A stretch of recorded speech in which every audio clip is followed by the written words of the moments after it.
కేవలం ఉద్యోగాలను సృష్టించే సంస్థలుగా కాకుండా ప్రపంచానికి అవసరమైన మేధావితనాన్ని అందించే గొప్ప సంస్థలుగా మన ఇంజనీరింగ్ కాలేజీలు ఉండాలి.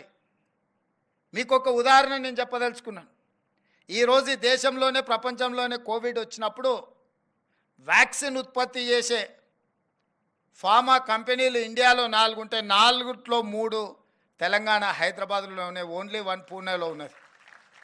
ఏంది దీనికి కారణం? ఎప్పుడైనా మా మిత్రులు ఆలోచన చేసినరా అని నేను అడుగుతున్నా. దీనికి కారణం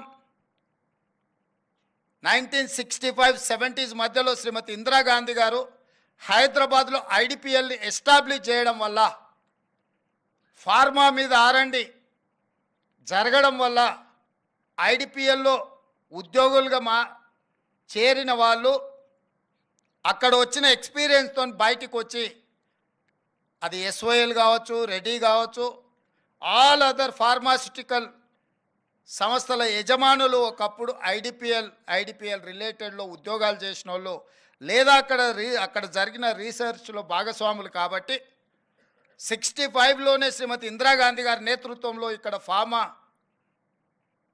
రిలేటెడ్ ఇన్స్టిట్యూషన్ ఎస్టాబ్లిష్మెంట్ చేసింది. కాబట్టి ఈరోజు మనం దేశంలోనే డ్రగ్ బల్క్లో మనం మెజారిటీ మన దగ్గర నుంచి ఎక్స్పోర్ట్ అవుతున్నది.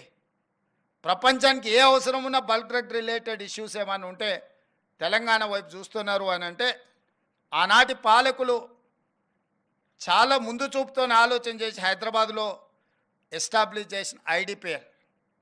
ఇంతకుముందే మిత్రుడు శ్రీధర్ బాబు గారు ఒక మాట చెప్పిండ్రు, Karnataka is the highest exporter of IT sector అని. వై?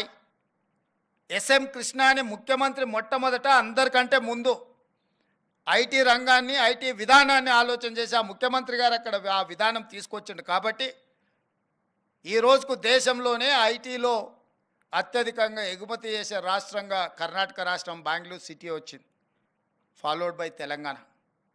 ఎందుకంటే గత ముఖ్యమంత్రులు ఐటీని, ఫార్మాను గుర్తించడం వల్ల భవిష్యత్ అవసరాలను దృష్టిలో పెట్టుకొని ఉద్యోగ ఉపాధి అవకాశాల కోసం ఇది పనికొస్తుంది, మన యువతకు ఇది అత్యధికంగా లబ్ధి